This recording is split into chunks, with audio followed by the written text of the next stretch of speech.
John chapter 16. These things I have spoken to you that you may keep, that you may be kept from stumbling. There's a reason Jesus prepared them. He wanted their faith to continue. He wanted them to continue to believe. He didn't want them to stumble with what was about to happen. But we see that every single one of them does.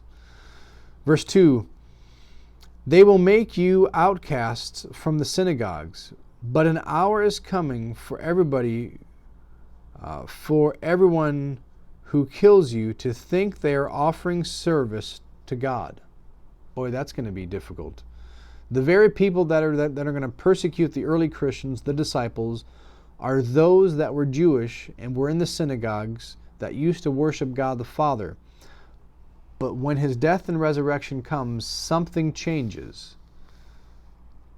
The Old Testament people had faith in the same way that you and I have faith. Faith in the plan of salvation that God has. In the Old Testament, it was offering sacrifices, observing the feasts, observing the laws. But all those were meant to point to someone, to Jesus, who would be the final offering, who would bring us a new law. But when that new comes, you can't stay on the old path. You have to continue on with what Jesus gives and the plan of salvation there. So, before Jesus, they were going down this path, and now to continue to follow this path, to continue to follow God, you must turn with Jesus Christ. You can't continue on. And the very people that are going to be persecuting them are those that didn't turn. They are continuing on in the Jewish tradition, thinking it's going to get them to God the Father, but it's not. Verse 3, these things they will do because they do not know the Father or me. But these things I have spoken to you, that when their hour comes, that you may remember that I told you of them. And these things I did not say to you at the beginning, because I was with you. More talk here about the Holy Spirit. But now I am going to him who has sent me.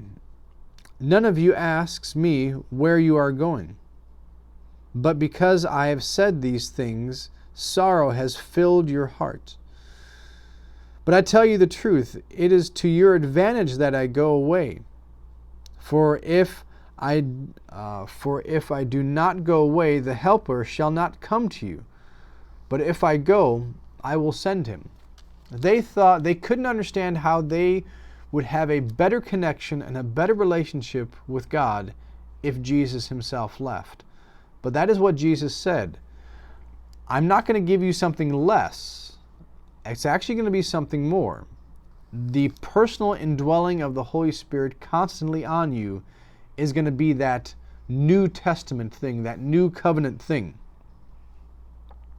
So, sorrow should not fill their hearts because something better is going to happen to them. Verse 8, and he, when he comes, will convict the world concerning sin, righteousness, and judgment. So, the Holy Spirit within us is going to convict us of sin. The Holy Spirit working on the hearts and lives of others will convict them of sin. Concerning sin, because they do not believe me, and concerning righteousness, because I go to the Father, that you no longer behold me, and concerning judgment, because the ruler of this world has been judged. The ruler of this world is Satan. Verse 12, I have many more things to say to you, but I cannot bear them now. But when the Holy Spirit, or when the Spirit of truth comes, he will guide you into all truth. For he will not speak on his own initiative, but whatever he hears, he will speak, and he will disclose to you what is to come. He shall glorify me, for he shall take on mine and shall disclose it to you. The very fact that we have the Holy Spirit, or the very fact that we have the Scriptures written to us, is proof and witness that this Holy Spirit was involved in their lives, especially as they wrote the truth in which we read today. But the Holy Spirit is just as active in our lives today in the things that we do. Verse 15, all things that the Father has are mine. Therefore I said that he takes of mine, and will disclose it to you. Verse 16, a little while, and you will no longer behold me. And again a little while, and you will see me.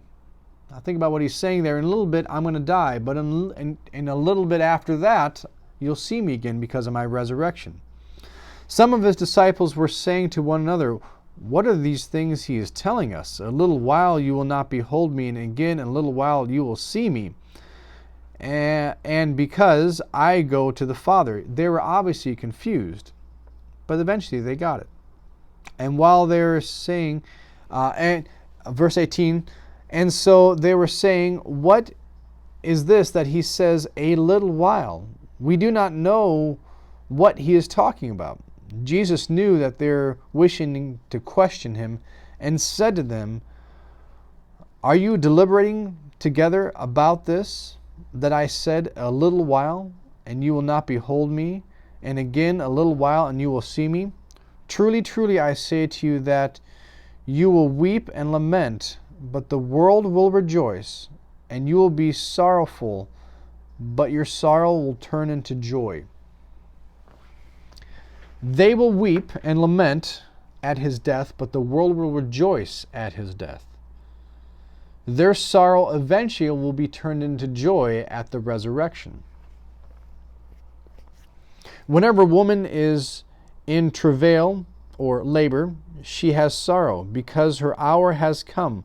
But when she gives birth to the child, she remembers the anguish no more, for joy of that child has been born into the world. Therefore, you too now have sorrow, but I will see you again, and your hearts will rejoice, and no one takes your joy away from you. Verse 23. And in that day you will ask me no question. Truly, truly, I say to you, if you shall ask the Father anything, he will give it to you in my name. Again, bringing up the topic of prayer. Until now you have asked for nothing in my name. Ask, and you shall receive, and your joy may be made full. These things I have spoken to you in figurative language. An hour is coming when I speak no more to you in figurative language, but will tell you plainly of the Father. In that day you will ask in my name, and I do not say to you that I will request the Father on your behalf. The Father himself loves you because you have loved me and have believed that I came forth from the Father. I come forth from the Father and have come into the world. I am leaving the world again and going to the Father. His disciples said, Lo, now you are speaking plainly, and you're not using a figure of speech. So they understood that his method of speaking was changing, and they were understanding more and more. Now you know that you know all things, and have no need of anyone to question you. By this we believe that you have come from God. Jesus answered and said, do you now believe? Is it finally happening that the disciples are fully believing? Peter, definitely. Some of the other ones, definitely. All of them, I would say not yet, but they are getting closer and closer. Behold, an hour is coming, and has already come for you to be scattered, each one to his own home, and to leave me alone. Yet I am not alone, because my Father is with me. An hour is coming for them to be scattered. What does this refer to? When he is arrested, and they try to defend Jesus, and when that doesn't happen, they all run away. They scatter back to their homes. These things I have spoken to you, that in me you may have peace. In this world you will have trouble, but take courage, I have overcome the world. Again, he's encouraging them over and over again on the topics of Holy Spirit, prayer, and comfort. See you next time.